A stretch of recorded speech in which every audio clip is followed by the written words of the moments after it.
All right, we'll go ahead and get started with our next presenter. I'd like to introduce Tim McDermott from Ohio State.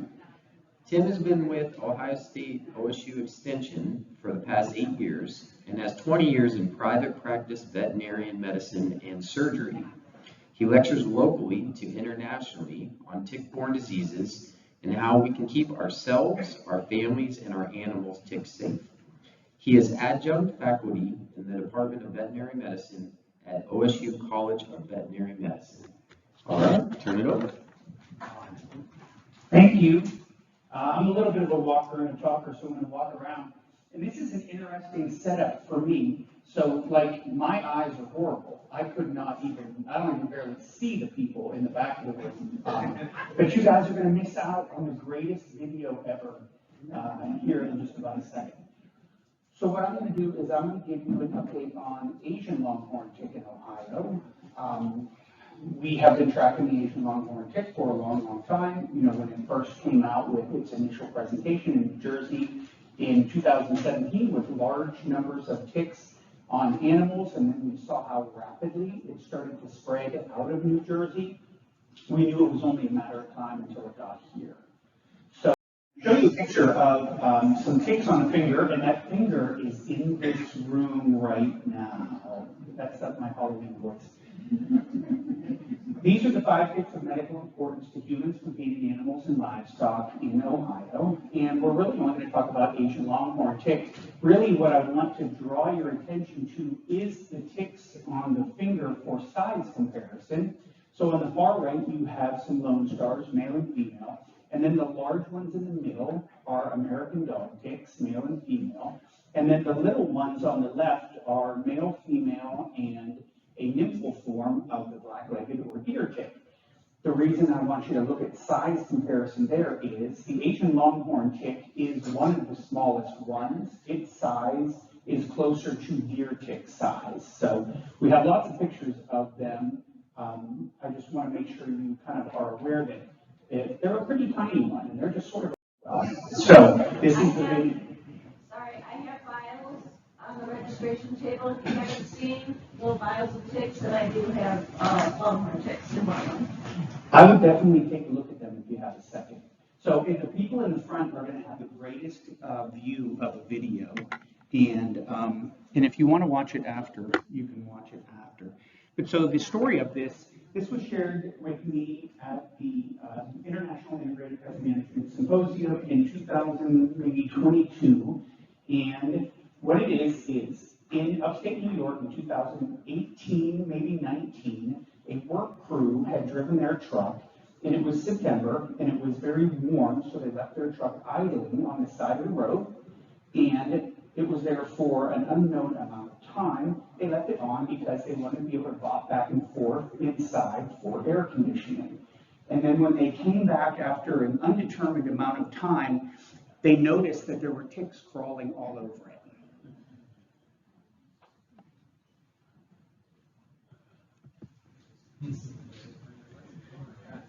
And we got to make sure it's muted because there's so many F-bombs in there.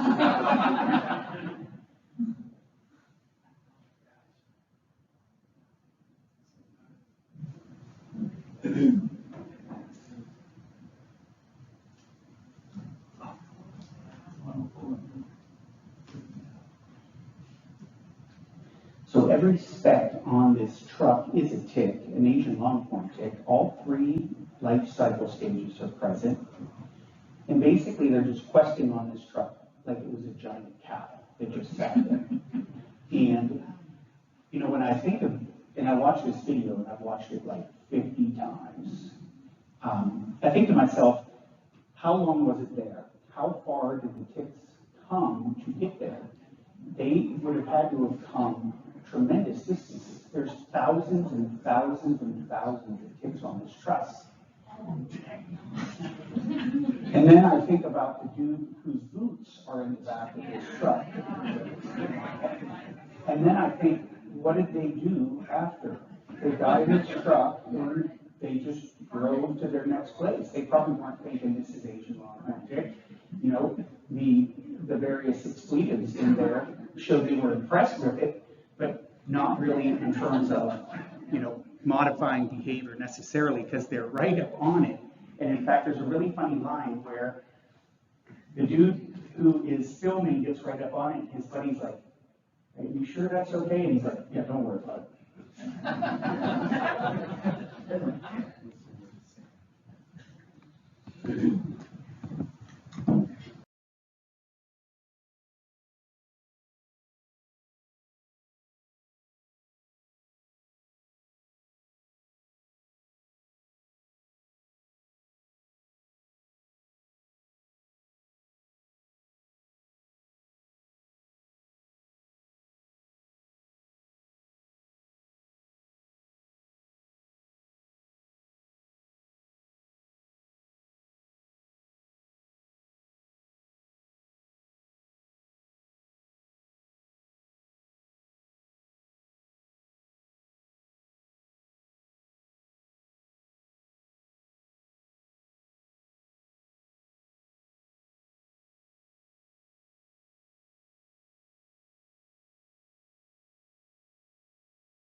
But basically, that's a demonstration of not only the reproductive capacity of this tick, but what it can do in an environment really to overwhelm hosts. And they will find this tick in just overwhelming numbers on animals. So the Asian Longhorned tick has a few things that make it of particular concern to me, and that is it is able to vector a tremendous number of pathogens. And in fact, over in its native area, it vectors some absolutely devastating pathogens. And there was a really great research article out of China that was shared to me today from the Asian Tick Task Force from USDA. And they found 30 pathogens in the tick in various capacities worldwide, and 19 of them can affect people. It feeds on a tremendous number of hosts. It really has a preference for livestock and deer. It will feed on people. It's been found on people in Franklin County on people. And but I would say that we're not its favorite. And then where it really is going to cause us a big problem is it has the ability to reproduce by parthenogenesis. So the mama doesn't need a male to mate with. She can spontaneously lay eggs, clones, around 2,000 at a time over quite a long time frame. And that is why you'll see on the host, like that work truck, all 3 life stages at once. Most of what was on that truck would have been nymphs, but there's a few adults, and actually they're really little bitty ones. If you freeze it and you look, you can see that they are larval forms, and you can just see the 6 legs on there. So another thing that I don't like about this tick is normally it is a multi-year 3 life stage tick, but I've seen some research studies that have shown that if it's temperature, humidity, weather, environment is perfect, it can mature in as little as a year. So without further ado, these are the 11 confirmed counties in Ohio, and I know that there are submissions from 2 more that were sent to NPSL to be examined. They were found on dogs, but they were collected from veterinary clinics, and then they were put in the classic veterinary tick jar. If you've ever been to a veterinary clinic, we always kept a jar full of basically alcohol, and we would just pull ticks and put them in a jar, and we never knew why, because we never did anything with them ever, until now. And now there's jars of hundreds and hundreds of ticks all over, and the problem is you can get them, you can sift through them, and you can find individual species, but you don't have travel histories, and often if you've been collecting them for 6 months or whatever, you don't even know, if it was a dog, if it was a cat. So it can make it really difficult to lock down a location and a time and all the things that we would like to have in there. So yes, it was found in that county, but did they go camping to West Virginia, pick it up and bring it back or something like that? So we'll have to see. We anticipate more counties having detections. Our most recent detection was Athens. That was really only about a month or so ago. It is in 19 states, and it is probably done for this year. I know that they don't have any more scheduled Asian Longhorned tick monthly updates until next year, so they're thinking we're probably done with it. This tick does like a little bit more heat, and it really does drop off in its activity below 50 degrees. So at least here in Ohio, we've got a pretty good deep freeze coming up. But we'll see. I mean, we might have tick activity. You know how often we have those pleasant days in December or January. And quite honestly, with other tick species and the diseases they vector, we do have positive cases of tick vector disease diagnosed every single month in Ohio.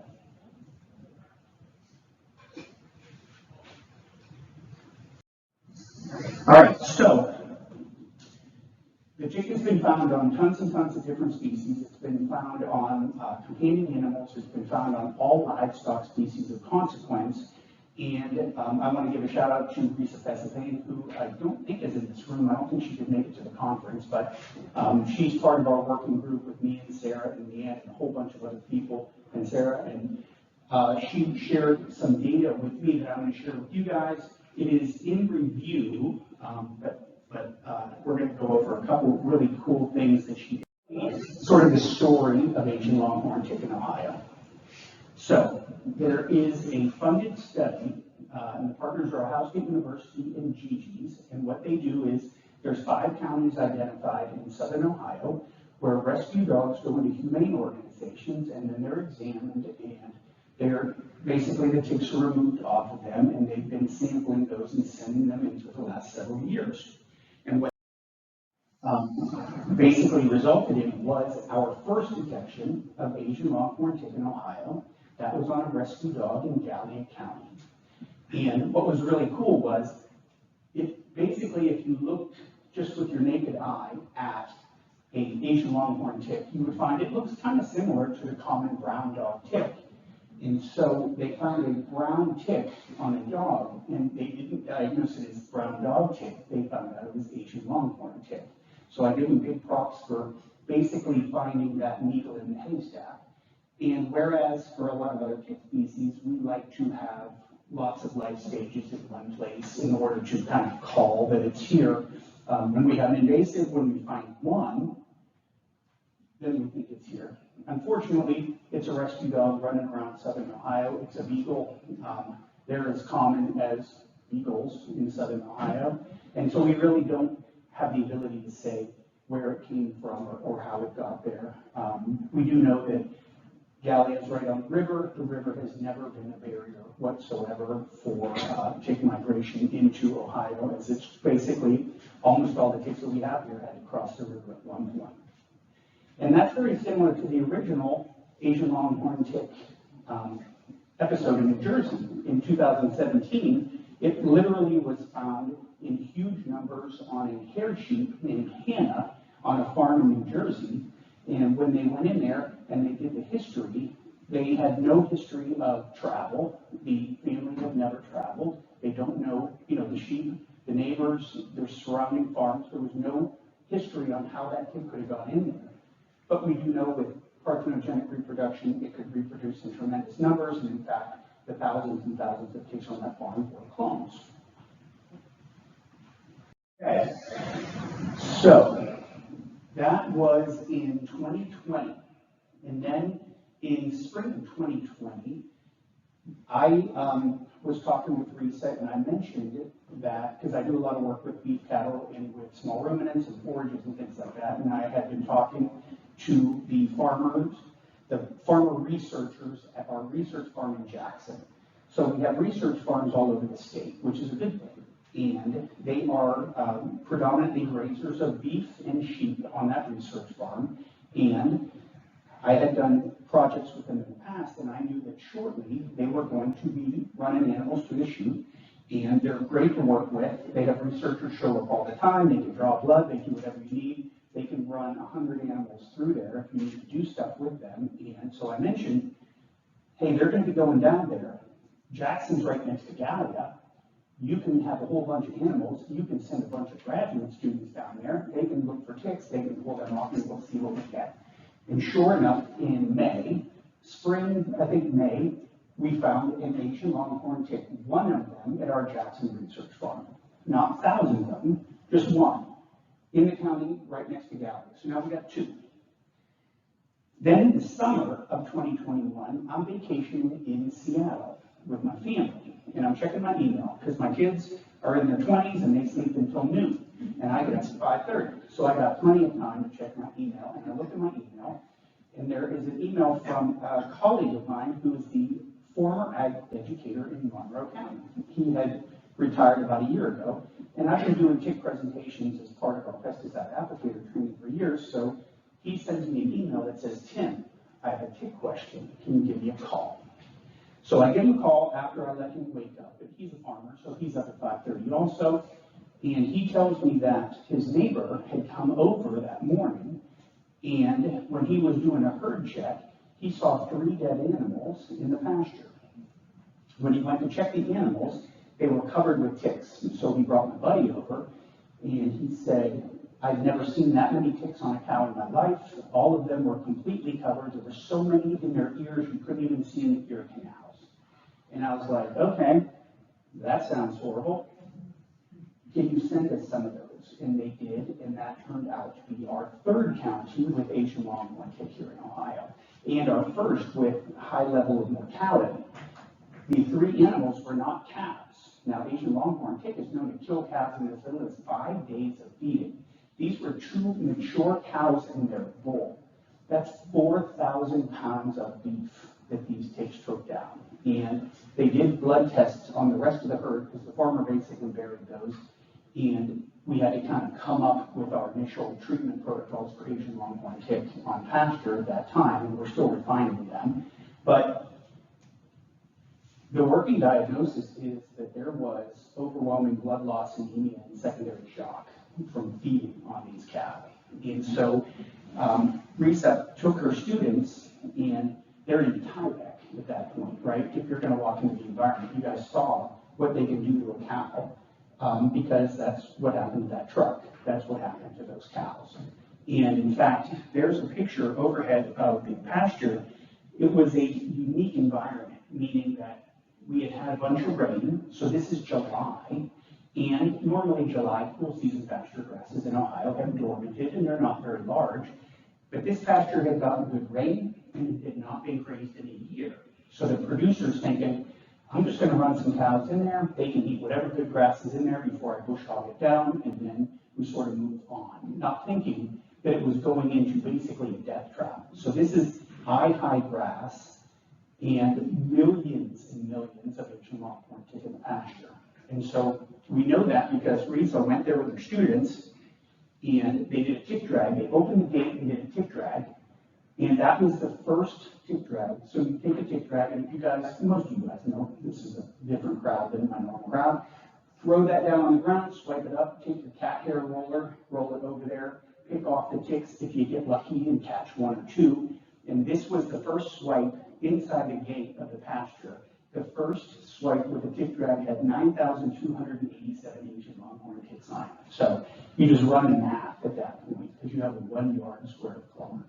And so, you know, when we look at this truly has the ability to change how we raise animals in Ohio, right? Animal agriculture is a huge component of our #1 industry, which is agriculture. And so it's kind of a concern to me as an extension educator and a veterinarian on how we can come up with ways we can help producers. The cool thing is this farmer allowed OSU to continue to do work. In a lot of these places, the producers, once they find this, they're all down with us doing some research and doing collections. So here's the time frame.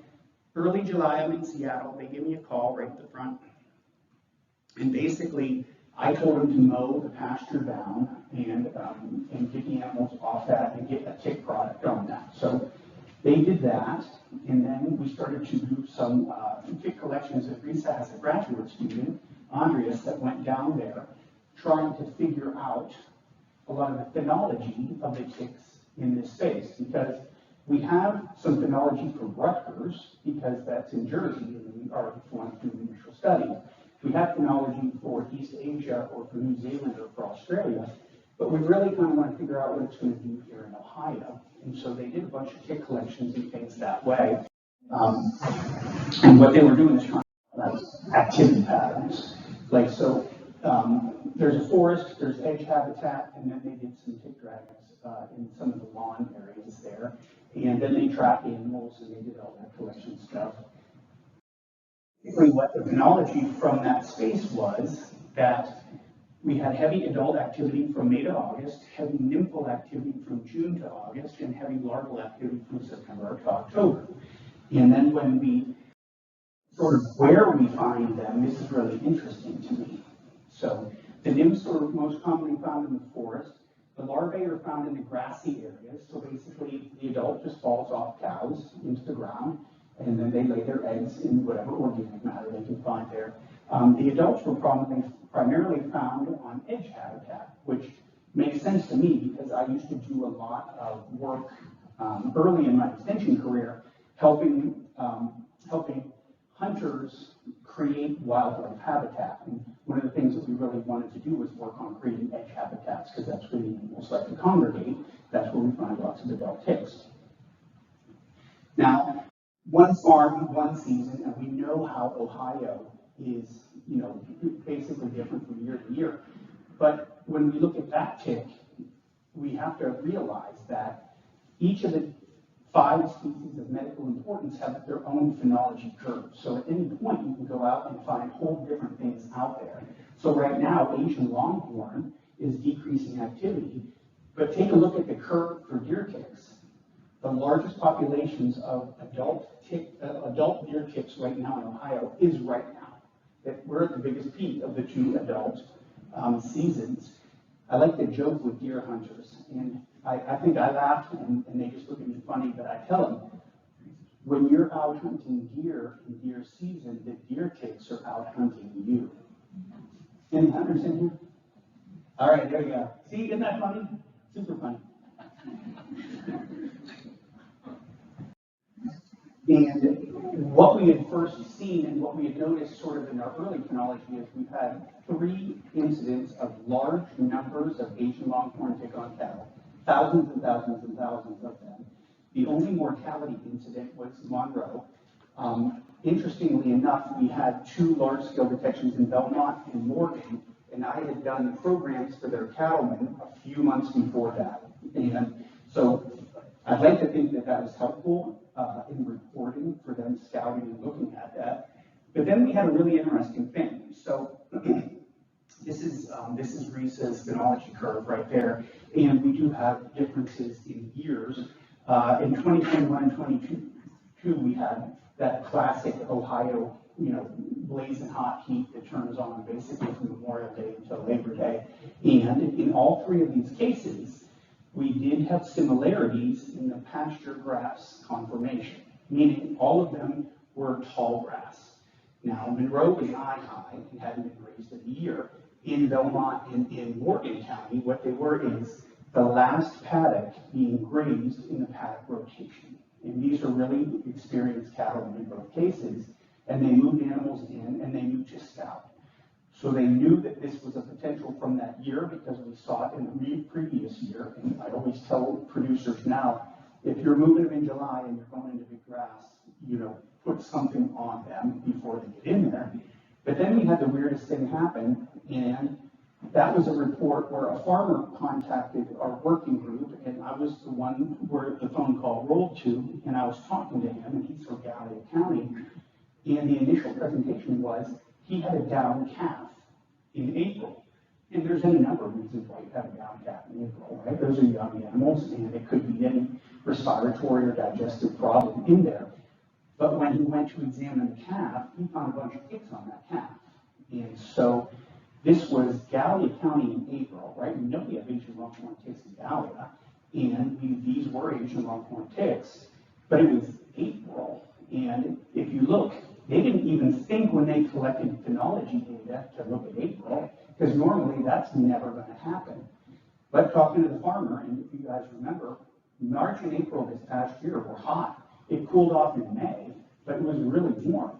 So when we see these little time pockets of environmental conditions that are right, they'll just come out and start feeding, because then they can go back and be hypobiotic if they need to. But this is a case, literally, the farmer was like, yeah, we had lots of 80 degrees, and what happened was, those ticks came out, and then they found baby calf, a whole bunch. In fact, he had tons of ticks all over the pasture in there. But he was able to get that calf in and put acaricide on it and get supportive care for all that stuff. And the blood test is pending on if that is diarrhea. So, first one Gallia, second one Jackson. Now, the interesting thing about Jackson is there was only one. There was hundreds of animals, only one tick, and they checked all of them, and they hadn't been treated yet with acaricides. So why did Jackson not have thousands of ticks crawling all over their animals? And basically, part of the reason was it was May, okay? So it's early in the season. Another reason is they're elite at their grazing management. They do management intensive grazing. They move their animals. Their grass is beautiful. They check them all the time. And so, you know, that's one of our thoughts that, okay, management intensive grazing and managed strategies for using the animals to keep our pasture mowed is probably going to be a big tool in our toolbox there. So we're past Belmont, we're past, and then let's go up to 2022. So last year, let me jump into this, because we get a lot of questions about this, and there's a lot of research ongoing, and this goes back to some earlier slides that I showed you guys. They're trying to figure out what diseases that this tick can vector, because we know that all of these ticks of medical importance vector any number of diseases. No one tick vectors all of them, at least we haven't found that, and hopefully that never happens, but they all kind of have their favorites. Right, deer ticks are going to do Babesia and Lyme disease. American dog ticks are going to be Rocky Mountain spotted fever. Lone Star ticks are going to make you allergic to a bacon cheeseburger. They all have their thing. We're trying to figure out what the thing is for Asian Longhorned ticks. So we have our field collected ticks, and we have found through PCR that they have inside them Filaria, Lyme disease, anaplasma, Bergen virus, and Babesia, although we have not found transmission of all of those except Filaria. And then, pardon me, in the laboratory, we have found that they're able to vector Rocky Mountain spotted fever, Filaria, Heartland powassan, but not Lyme or anaplasmosis. So we're still kind of trying to figure out, and there's probably going to be some life stage implications too, and we'll see what we find. I will say that, boy, this tick can vector a ton of stuff in its native range, and so that is just a tremendous worry for us. And for anybody who likes bacon cheeseburgers, there is an interesting research study where they found that a whole sort of area in Japan where Asian Longhorned ticks are endemic and they're the overwhelming predominant tick in that space, there's a very high amount of the alpha-gal mammalian muscle allergy. And so the hypothesis that still needs to be proven is that this tick could potentially induce that allergic syndrome in people if it has similar carbohydrates in the saliva sort of biome in its mouth. But we've seen different alpha-gal and mammalian muscle allergies in places we've never seen Lone Star, so we kind of thought that already. How am I doing on time?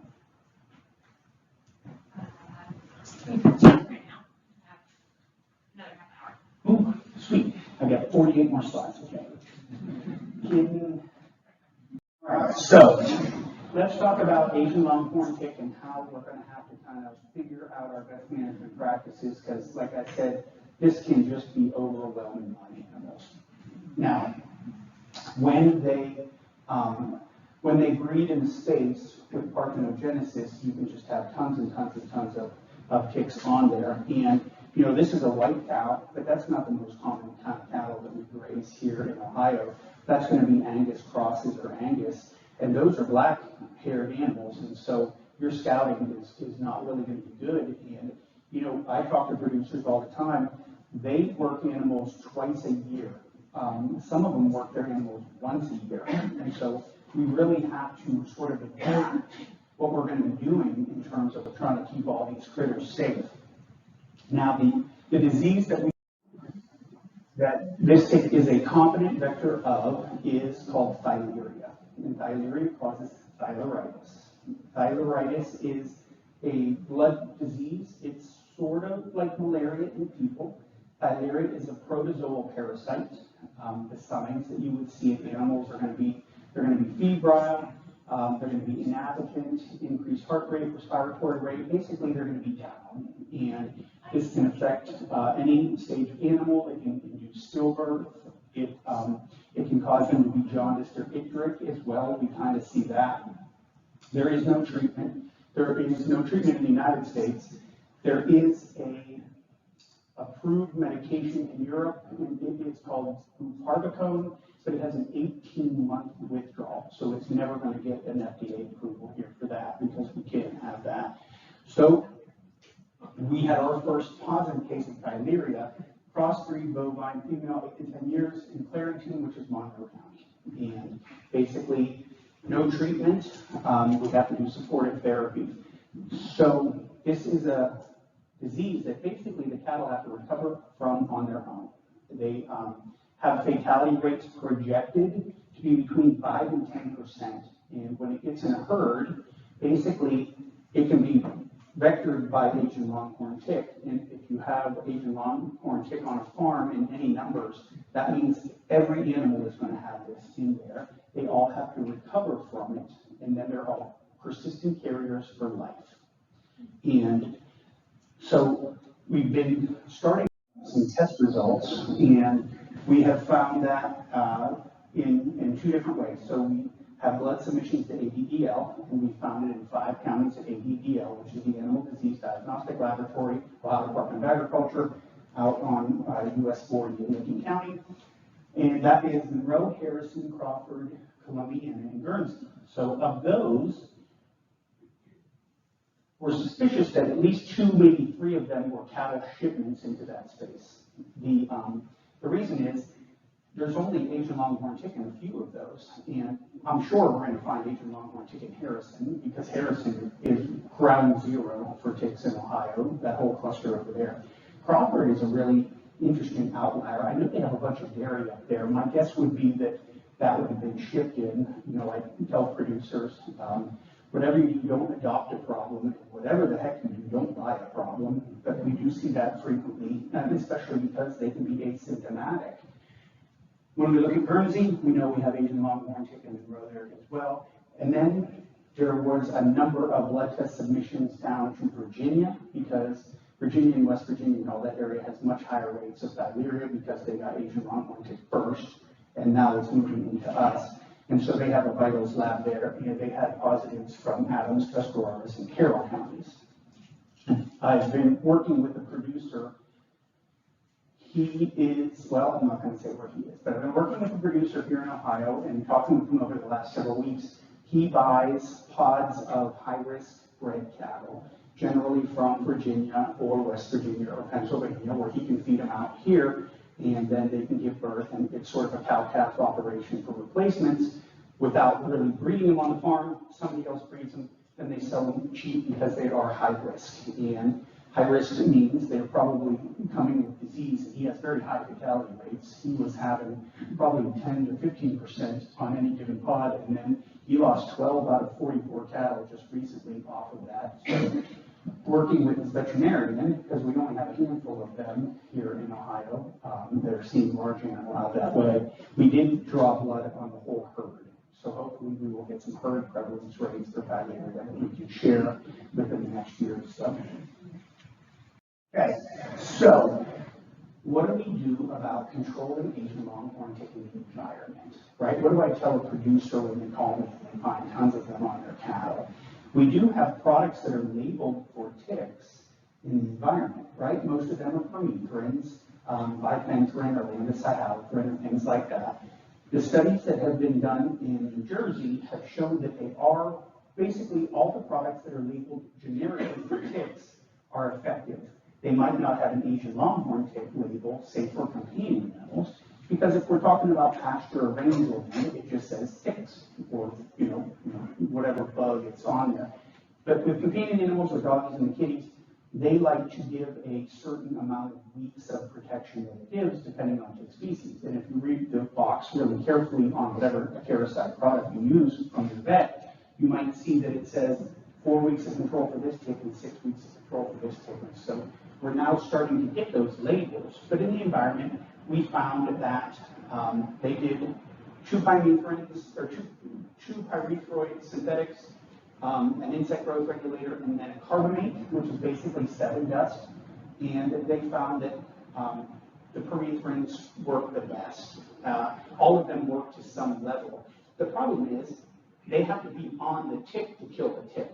So, for instance, in Monroe County, when the dude called me, I sifted through literally every single fact sheet that was ever written. And then I called my classmate, who was a large animal vet out in eastern Ohio. Every fact sheet said there's no likelihood that you would ever treat a pasture for ticks. We've never seen them in that number. And when I asked my buddy, what have you been treating cattle, or what have you been using to treat cattle for ticks in the past? And he's like, Tim, I never had to ever treat cattle for ticks in the past. So we're kind of flying the plane and building it at this point.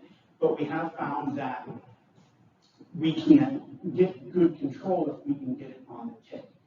But we've also found Asian Longhorned tick likes tall grass in the heat, meaning it needs to have a humidity space so it doesn't desiccate. And so it's going to get up and quest at the top, and then it's going to go back down.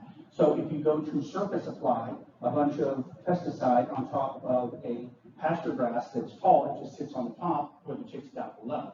And then if you mow that, you have a residue mat that the ticks are underneath, and then you have the treatment on the top. So we pretty much know that we are never going to have that as our primary tool in our toolbox. We do need to come up with the integrated pest management strategy to take care of this risk.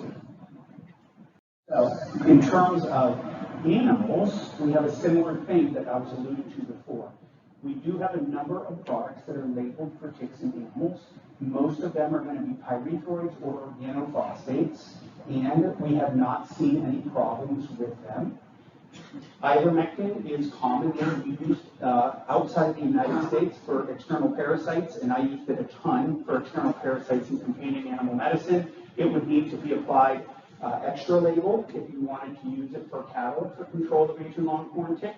You need to have a veterinary client-patient relationship, and you need to have your veterinarian say that it's okay for you to do that, which we actually did have happen in Morgan County, and they used ivermectin and had good control of the Asian Longhorned tick in there. So there's any number of products, generally pyrethroids, maybe have an insect growth regulator that are effective for topical application to cattle or small ruminants or what have you, and they work pretty good.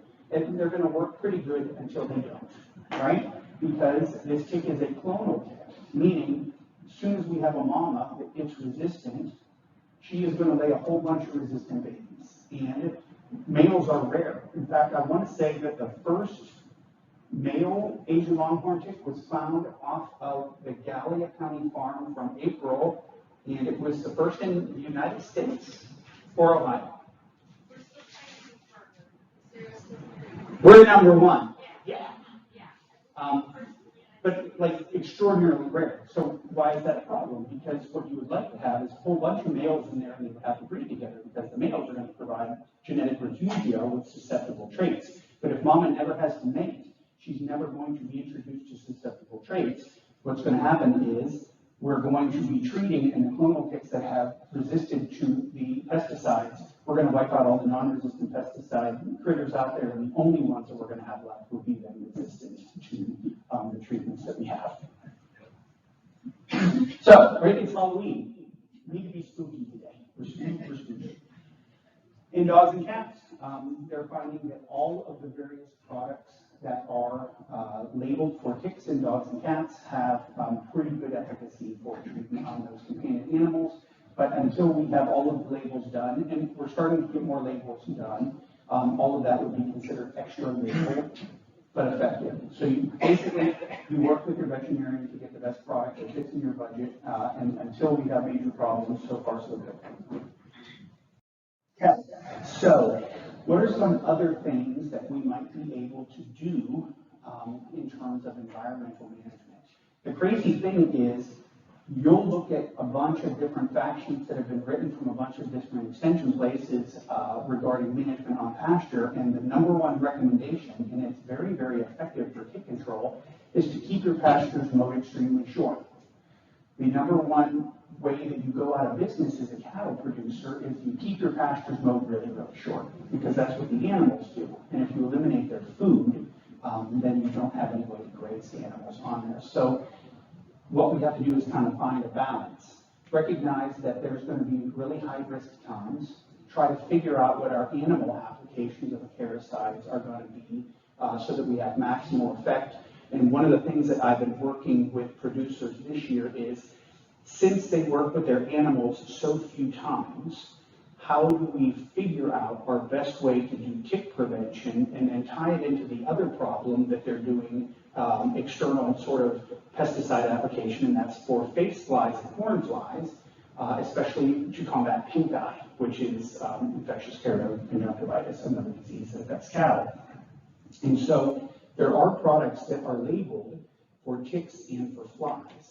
And so if you can time your application, and maybe you do a pour-on, and then maybe you're doing some ear tags, make sure that they're labeled for ticks as well, and then maybe a follow-up one at the end, you can do a pretty good job of animal protection.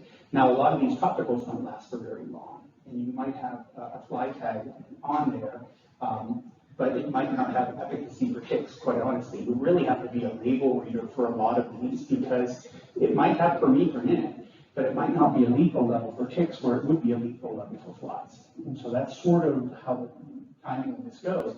And then the other thing is, it really depends on the farm, right? Because we have some spring cappers, we have some fall cappers, and I was thinking to myself, trying to be clever, well, let's figure out if we do spring capping versus fall capping, and then what we're finding is, would you rather put little tiny babies where they're going to be at risk for getting Asian Longhorned tick and diarrhea, or would you rather have pregnant mamas where they're at risk for Asian Longhorned tick and diarrhea, which can be stillbirth? And so we've not really found any easy answers as we go through this process. We do know that management of edge habitat has shown to be very beneficial, and there's some great research that has come out from some colleagues. And so really what we're going to have is an integrated pest management toolkit that combines awareness, obviously, right? Public health awareness has been always our number one weapon. But then teaching farmers how to tick drag, because if I'm a farmer and I am going to rotate my cattle out there to this lush grass, pasture, like a 16-inch grass, and I'm feeling great about myself because it's July and we got a little rain in June, and instead of having to buy or feed hay in July, which is common in Ohio, because of the cool season pasture grasses that we have, it's basically the same thing that's in your lawn. And when it goes to 95 degrees in July, they stop growing. If you try to run your cattle on them, they'll just graze it down in mud, and you'll just have a bunch of bindweed and thistle and knotweed and all the weeds that are out there. So a lot of producers, when it gets really hot and their grass is dormant, they're literally feeding hay in summer. But occasionally we get that, $1 million rains that come in May and they come in June, and you get grass and you're thinking, this is the greatest thing ever. I don't have to feed hay until you run your animals out into Asian Longhorned tick infested pasture. So awareness, tick drags, timing of the acaricide applications, some parts of the pasture mowed down to that tiny thing so that there's no place for them to hide, especially if we can control the adult populations on edge habitat. We can decrease the tick burden that is getting put out into the pasture in the first place. Exclusion of wildlife, really, really important. But keep in mind, this tick has been found on Canada geese, and so it can travel, and you only need one. So, what are we thinking about doing? And I'm working on a fact sheet right now that is managing Asian Longhorned tick on pasture, and I should have that out hopefully by early spring. And then we got a request from some producers, especially ones that are buying cattle and moving them around, because you only need one, and you only need one animal with filaria for it to potentially move throughout a herd. How do we come up with recommendations for the appropriate amount of biosecurity and testing and acaricide treatment for the movement of cattle to try to, like I said, don't adopt it, and whatever you do, don't spend your money on that problem. But unfortunately, if biosecurity is not followed, that's what we find. Now, okay, so one cool thing, and I think, can I go back? Let's try it. No, you're right, when it records, it doesn't go back. So, when this first came out in Monroe County, and I'm trying to figure out what we could do, and everybody's saying, well, just mow the grass, and I'm like, okay, that's great. What are we gonna feed these animals, right? Because we graze animals in Ohio. We're not a big feedlot state. We actually sell our cattle to feedlot states after we do cow-calf operations, and we raise our calves here on pasture. How do we use the pasture if it has 15 million Asian Longhorned ticks in it, like that one they did in a row? I can tell you that that pasture is a cornfield right now. They sold those animals and they plowed it up and they put corn in. So we're looking at all of the other ways we can feed animals. Corn stalk residue is huge. Maybe we do winter or we do summer annuals and we plant a forage that they can graze, June 1st, July 1st, August 1st, and then we just mow it down. Unfortunately, none of those actually have any tick labels on there. So other than pasture and rangeland, there are no approved tick products that can be applied to corn, legumes, cereal grains, anything like that. All the labels don't have anything on that. But then I'm thinking to myself, well, what if, and this is not the best case scenario, because you always use your animals to harvest your food for themselves if you can have that happen. But we're like, well, I'm thinking, well, what if we made, stored forages out of it? What if we baled it, square bales, round bales? What if we ensiled it or wrapped it? Because when we go through those processes, especially if we're going to dry down, square bales and round bales, we're going to bring that moisture percentage down to the ground almost on those. And if we ensile them, we're going to have a temperature spike, and then we're going to have fermentation, and we're going to have pH changes. And so this tick is endemic in New Zealand, in the Philippines, in Japan, in Australia, and they graze tons of animals over there. So they had to figure something out. And so I called a researcher, and then the strangest thing happened. He answered his email like right away. I was so happy. And he answered all of them. He had been studying Asian Longhorned tick for decades. And I asked him some of the treatment methods that they did, and I was like, so okay, some of those are completely illegal and outside the veterinary ethics thing, where they would basically run sentinel cows with no protection on them, and then they would walk them out of the pasture after they were covered with ticks through a basically dip of acaricides to where the animals went under, all the way under, and flooded them.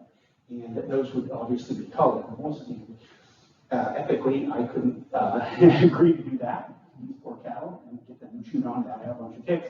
So I was like, so what have you guys found when you make inside forages and bale hay and things like that? And he goes, Tim, we never even thought of that. And I'm like, all right, well, that's good, because that means you haven't proved it wrong yet.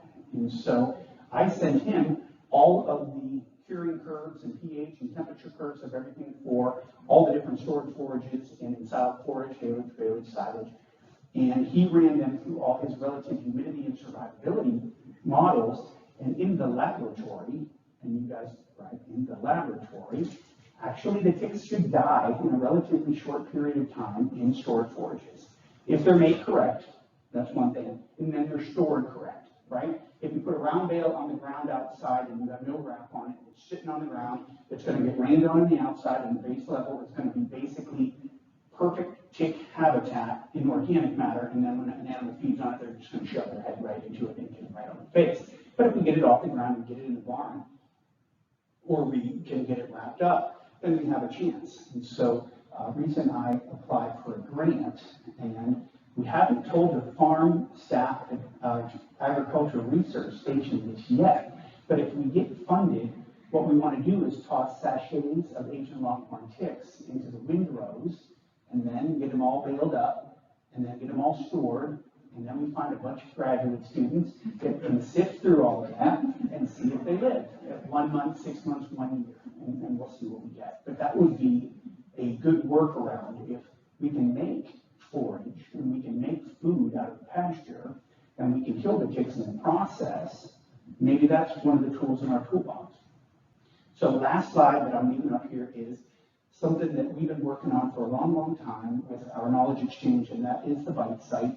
Everybody's always asked me, is there one great site that you can go to? And now we have one great site. And We're collaborating with Ohio Department of Health, all the others, Ohio Department of Health, Ohio Department of Ag, USDA, putting all the research stuff on there for ticks, for mosquitoes, for bed bugs, for all of those things. And so it's all going to be really easily accessible. And it's actually live with the tick segment. And Sarah was here, but I thought she had to get up.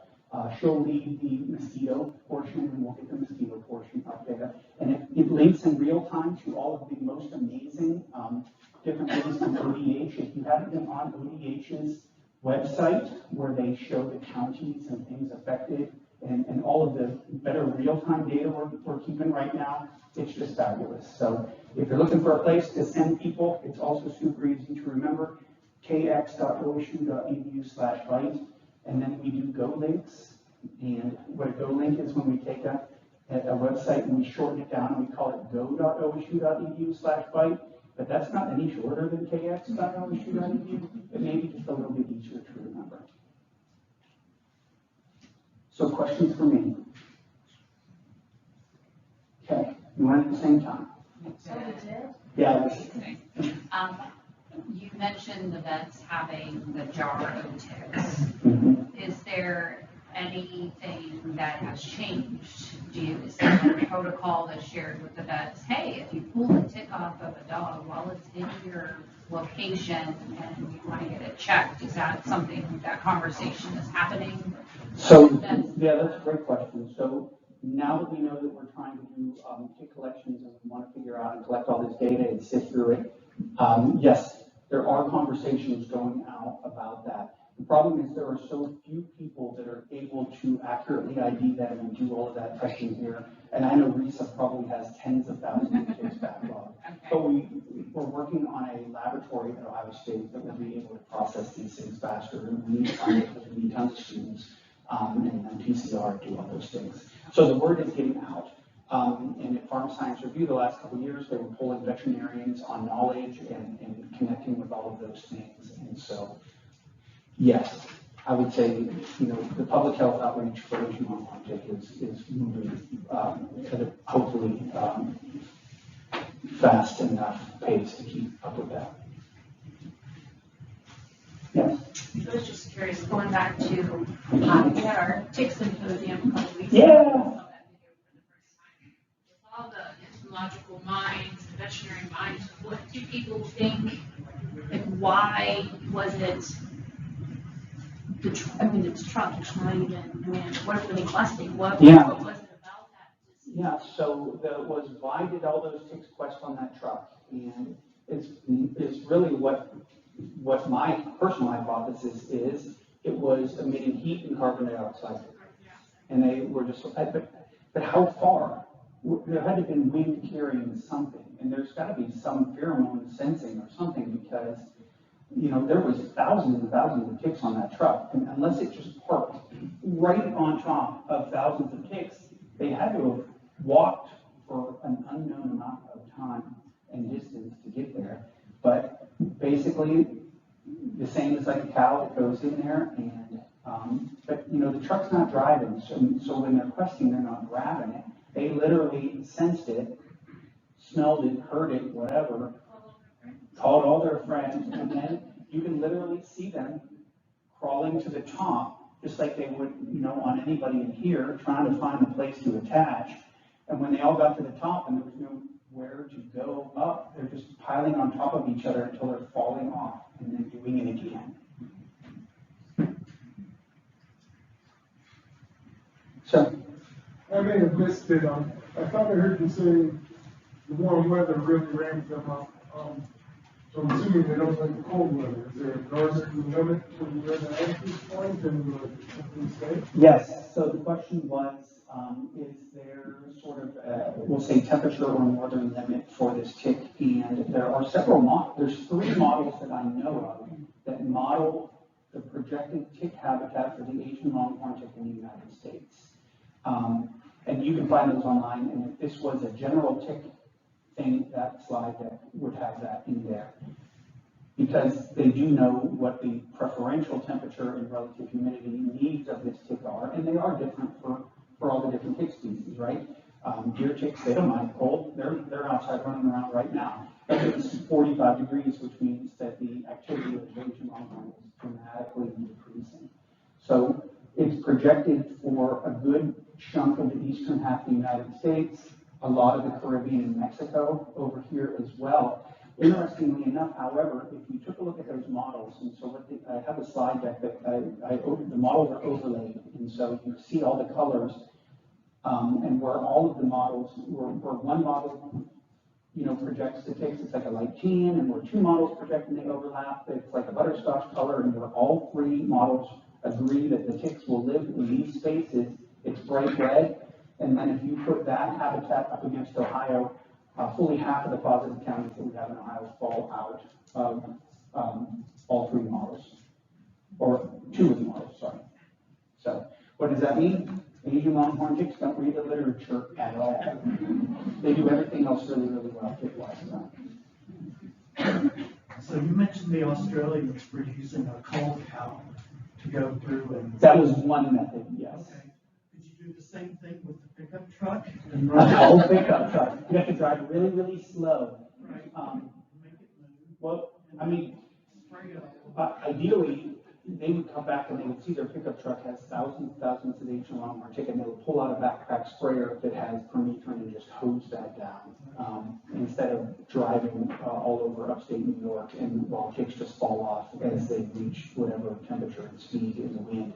But it's the same thing for, when I'm talking to cattle producers and we know that there's Asian longhorn ticks in their pasture, they're sharing hay making equipment, they're selling hay, they're renting the no-till drills from different places, and we can be spreading ticks because of equipment sharing the same way we spread Palmer amaranth seed from equipment sharing and we plant weeds in different places. So biosecurity is huge, and that's part of public health awareness. So, is there any evidence of a specified parasitoid in their native land, their native habitat? That's a great question. Is there any evidence of a parasitoid in their native habitat? And I don't know. But when I think about things like that, and I get a lot of questions from people that say, what is the predator in any habitat where we see explosion of tick numbers that is going to preferentially eat this tick for food and have a secondary resultant increase in that predator? We're not seeing that at all. Now, I wonder though, is there a commensal in there that maybe we can do something about, like in, say, internal parasites of animals, and I think it's the Wolbachias, and the different ways that they kind of try to address attacking some of the nematodes and things like that. And so I'm hopeful that we're going to find something that way that will allow us to attack these guys. You guess it'd be more so developed than it would be like classical augmentation, right? Or classical biology control, right? Well, I would love a classical biological control to pop out. That would be the greatest thing. Did you guys remember, like several years ago, when there was the study that was in a journal that talked about how possums just eat ticks like mad? And I used to do the presentation, I'd be like, so just get a box of possums and just sprinkle them in your yard, and then you'll have a problem with it. And then the study was flawed, and possums don't eat ticks any more than anything else eat ticks. In fact, they'd rather eat earthworms. I've had a lot of clients, because I do a lot of livestock presentations, and they tell me anecdotally that where they range poultry, they have decreased tick numbers in that environment, and that makes sense because chickens and everything would preferentially eat those little tiny arthropods as a protein snack because they're omnivores. But I've actually seen a research paper where a chicken was killed by Asian longhorn ticks because they could not eat them fast enough, and they were overwhelmed like a truck, which is crazy. I mean, that's like me getting taken down by bacon cheeseburgers because I couldn't eat them fast enough. What a way to go, right?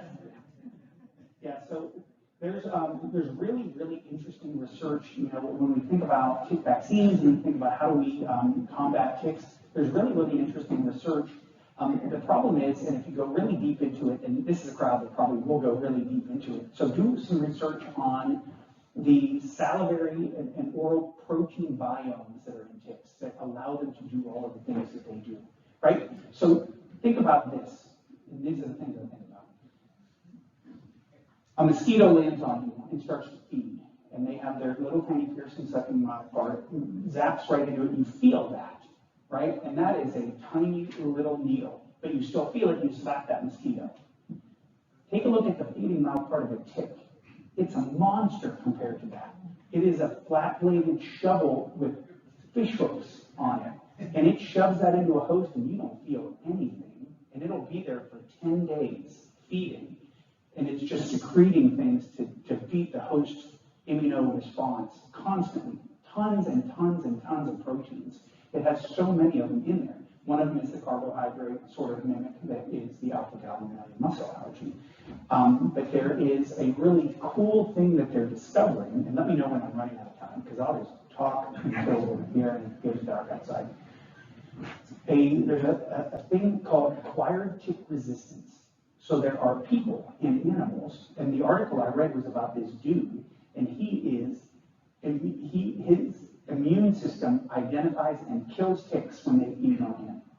He literally will combat them like he's combating a viral disease.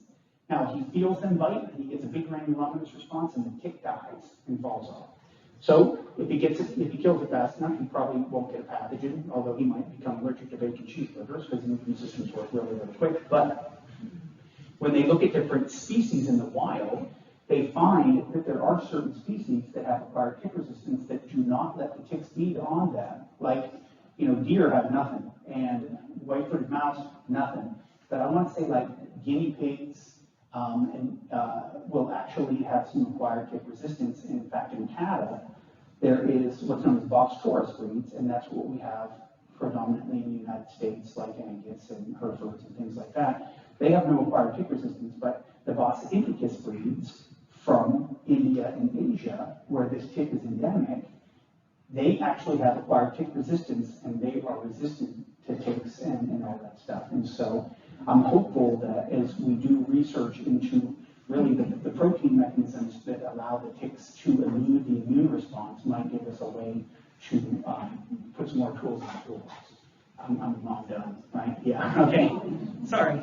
No, thank you. Thanks, guys.